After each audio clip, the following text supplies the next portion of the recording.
স্বাগত টিভিসি সংবাদে। আপনাদের সাথে আছি আমি জান্নাত সাথী। শুরুতেই জানিয়ে দিব আকিজ বশির গ্লাস সংবাদ শিরোনাম।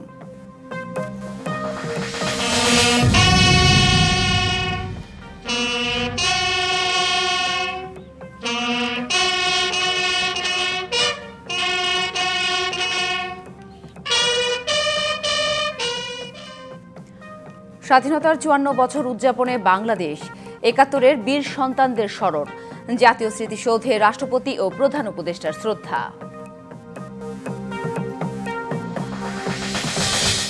২৪-এর গণ অভ্যুত্থান ৭১-এর স্বাধীনতাকে রক্ষা করেছে। ব্যক্তি ও দলের ঊর্ধ্বে উঠে জাতীয় স্বার্থে সবাইকে এক হওয়ার আহ্বান।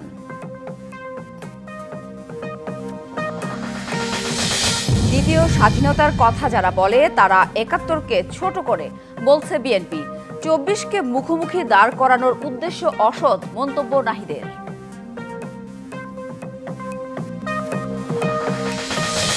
এবং ৪ দিনের সফরে দুপুরে চীন যাচ্ছেন ডক্টর মোহাম্মদ ইউনূস। শুক্রবার শি জিনপিং এর সঙ্গে বৈঠক, সই হবে কয়েকটি চুক্তি ও সমঝোতা স্মারক।